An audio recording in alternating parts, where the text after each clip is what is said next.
Buenas tardes, mi nombre es Miguel Víctor Talancón Huerta, con matrícula 710707, y vamos a hablar sobre la actividad integradora de Derecho Bursátil. Bien, vamos a empezar hablando del tema de los antecedentes del bursátil o del mercado de valores o de la bolsa. Por ejemplo, en Francia a finales del siglo XII empezaban con los comercios agrícolas, con las deudas, con los cambios de dinero, de vacas, de animales. Existían corredores a finales del siglo XII que se encargaban de hacer todo el comercio, de pagar las deudas de los comercios agrícolas, de prestarles dinero para su rebaño. Y ahí empezó el nombre bancos o banqueros en ese siglo cuando prestaban el dinero. Podían también ser llamados primeros corredores o agentes del mercado. Pero más tarde en Holanda, las sociedades salieron sociedades en acciones. Pero bueno, antes que eso, se me pasó, perdón. Vamos a hablar de la palabra bolsa. La bolsa surgió en la ciudad de Bélgica, la- en un comercio que se reunían para llevar a cabo unas negociaciones en un local que era propiedad del Van Bursen, que ahí viene la palabra, que ahí se origina la palabra bolsa, puesto que Burse significa bolsa en Holanda, y así se llamaba el comercio o el lugar donde la gente se juntaba a hacer ese tipo de negociaciones, se llama Bursa. Mm, en Holanda después de eso, porque la palabra que surgió bolsa fue en el siglo XV. Más tarde en Holanda crearon las sociedades en acciones, que es a lo que venía, que permitía que a los accionistas invertían en empresas como negocios y de ahí obtener una ganancia, o también no obtener una pérdida, pero pues también tenían que pagar las pérdidas. En ese tiempo no estaba tan regularizada la bolsa como hoy en día, que te puedes ir en ceros o te puedes ir ganando, pero si inviertes en algo, no, no es tan posible que le pierdas dinero, o sea, que tú tengas que pagar más. En esos tiempos, si la acción en la que perdía dinero, pues tú tenías que pagar. Hoy en día o te vas de cero o te vas con dinero, pero no sales debiendo a esa acción. Y después surgió la bolsa en Ámsterdam. También se le dice que ha sido la primera bolsa de valores en introducir el comercio continuo en el siglo XVII. Lo de Holanda fue en el siglo XV y esto fue en el siglo XVII. También fue pionera en la venta al descubierto, que por lo que pude investigar, la venta al descubierto era la venta pública. El comercio de opciones, de bonos, que es lo que hoy en día los bancos dan, la venta de bonos, la inversión en bonos. También surgió la banca de negocios, fondos de inversión, que hoy en día es muy común el fondo de inversión, y pues otros instrumentos financieros que los conocemos hoy en día. Pero hoy en la actualidad existen muchas ciudades pioneras o que rigen esta inversión, estos mercados de valores, que es primero Estados Unidos, como ya lo conocemos en Wall Street, que es la mayor plaza o el mayor negocio de inversiones que existe hoy en el mundo. También existe el país donde existen muchas inversiones en el Reino Unido, Japón, India, China, Canadá, Alemania. Pero muchos países de esos se concentran en Wall Street, que es en los Estados Unidos. Ahí hacen la venta, compra de inversiones, de acciones de otros países, como el famoso China. Y también existen pequeños países que son en menor escala sus inversiones, menor escala los costos de inversión, menor escala de riesgo, menor escala la negociación, que son más accesibles a la mayoría de la población por el costo, por la de riesgo, es decir, por el riesgo y cosas así. El mercado de valores en México es un ejemplo, en Perú, Colombia, Brasil, Argentina, Chile y etcétera. Es más, esos países son más accesibles a la gente, por así decirlo, normal, que quiere empezar en el negocio de inversiones, es más accesible. Pero si te vas a los Estados Unidos a invertir, pues tienes que tener más conocimiento en eso. Y pues también vamos a hablar ahora, ya hablamos de los antecedentes, ahora vamos a hablar del concepto de derecho bursátil.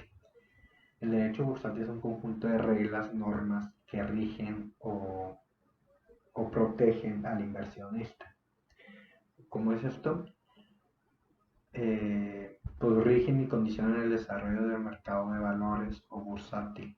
También se le puede comentar que es el derecho que regula la actividad en las negociaciones. O sea, puede ser un intermediario. El intermediario conoce mucho de derecho bursátil, ya que tiene que proteger una parte de la inversión y tiene que también proteger al inversionista. Como lo estaba comentando, regula la actividad de negociación y las transacciones de títulos y valores en la bolsa de comercio.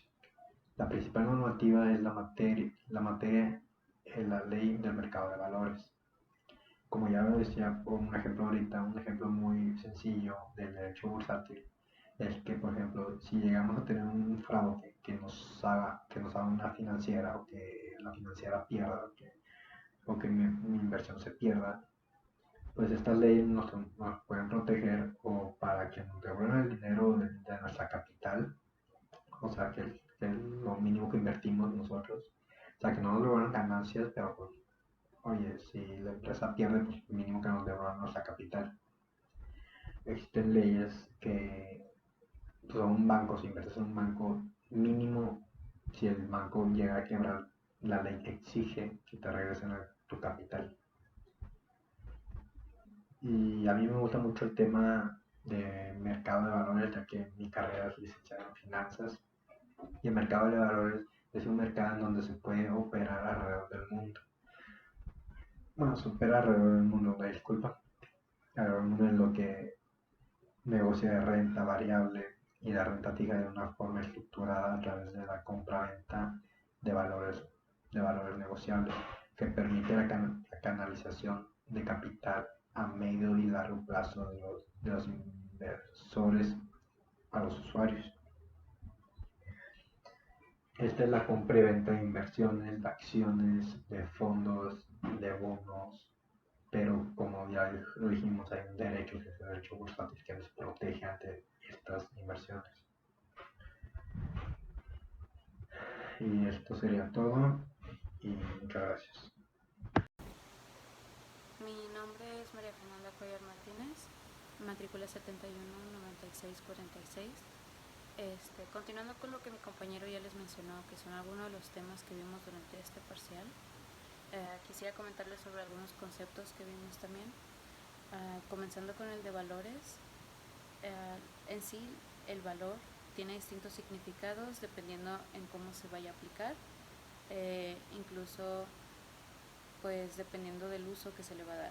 Es decir, por ejemplo, el valor de la moneda en un país en contra de otro, o como antes se usaba, el valor que tenía algún animal o alguna prenda o algún alimento en cuanto a lo que se fuera a intercambiar por eso.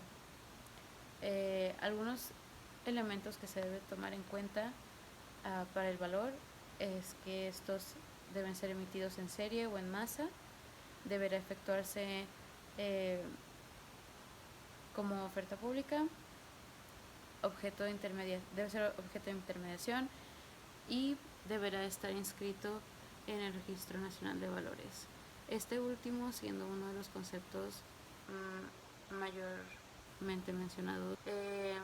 Pues continuando con el registro Nacional de Valores, pues es uno de los requisitos fundamentales para que se constituya una oferta pública de valores. Esto quiere decir que es fundamental que estén inscritos en el Registro Nacional de Valores para que estos pues pueda existir, o sea, para que la oferta pública pueda existir. Su objeto se puede dividir en dos aspectos, que son el controlar la oferta pública de valores en nuestro país y por otro lado vigilar y tener el control con respecto a la intermediación de valores, tanto nacionales como emitidos en el extranjero. Esto dando pie a otro de los conceptos que vimos, siendo la clasificación. Uno de los requisitos esenciales para un mercado de valores ordenado recae en la clasificación que debe recibir los valores que serán objeto de intermediación. Existen varios tipos de instituciones clasificadoras. Es por eso que las instituciones clasificadoras de valores tienen la importante función de emitir dictámenes relacionados con el riesgo que puede representar la adquisición de un papel, la existencia legal de un emisor, su solvencia y su grado de liquidez. Existen diversos tipos de clasificación para diversos grupos, dependiendo de la institución que provea la clasificación. Están los valores a largo plazo, categoría con grado de inversión, categoría sin grado de inversión y categoría de clasificación de deuda a largo plazo. Otro de los conceptos que también mencionamos fue el de la oferta pública. Su objetivo es regular la inscripción y actualización, suspensión y cancelación de la inscripción de valores, la oferta e intermediación de valores, las sociedades anónimas que colocan acciones en el mercado, las obligaciones de las personas morales, el desarrollo de sistemas de negocio, responsabilidad en que incurran las personas que realicen o no los actos que sanciona la ley y las facultades de las autoridades en el mercado de valores. Otro de los puntos importantes es la intermediación. Los intermediarios tendrán el carácter de casa de bolsas, institución de crédito, sociedades operadoras de fondo de inversión y administradoras de fondo de inversión y entidades financieras autorizadas para actuar con el referido carácter de distribuidora. Sin embargo, de estas, la casa de bolsa es una de las más importantes y más mencionadas en los capítulos del libro.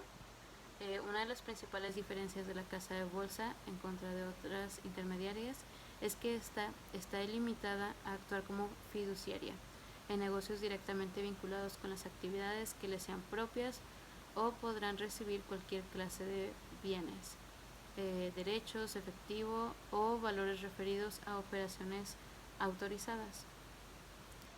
Por último, el concepto que también vimos durante el parcial es el de los inversionistas. Estas son aquellas personas o entidades que realizan inversiones en dinero y sobre las cuales esperan obtener algún rendimiento a futuro, ya sea por el cobro de algún interés, por el cobro de dividendos o por medio de la venta a un mayor valor que el costo de adquisición. Existen varios tipos de inversionista. Los tipos de inversionistas se dividen según el riesgo que el inversor esté dispuesto a asumir. Hay distintos factores que influyen en uno o en otro y son horizonte temporal, que normalmente son los plazos de inversión, preferencia por liquidez, situación patrimonial, entre otros. Sin embargo, los inversionistas más destacados, por así decirlo, serían los inversionistas conservadores, moderados e inversionistas agresivos. De estos dos, inversionistas conservadores son aquellos que piensan en el largo plazo. En el caso de que tuviera una carta de inversión, sería muy cauteloso o muy cuidadoso a la hora de comprar y vender, y serán operaciones con sentido de permanencia. Normalmente la rentabilidad que obtenga el inversionista será la proveniente de cupones e intereses o dividendos, entre otros. Por otro lado, inversionistas agresivos son los que manejan una cartera asumiendo mayores riesgos, comprando activos de alto riesgo, de renta variable, y también tendrán una parte de la cartera destinada a hacer operaciones en corto plazo, en busca de valores rendidores o sobrevaluados, o en busca de valores sobrevaluados con la intención de hacer grandes diferencias. Suelen tener un gran número de operaciones y suelen estar siempre informados en cuanto a las novedades del mercado. Por último, los inversionistas moderados son los inversionistas que asumen un riesgo que los conservadores, destinados parte de la cartera de inversión a activos con mayor riesgo, pero siempre conservando otra parte de la cartera en activos fijos. Es decir, que el moderado está entre los conservadores y agresivos, donde mitad de su cartera puede ser un poco más arriesgado que los conservadores, sin embargo siempre manteniendo una mitad en activos estables. Muchas gracias.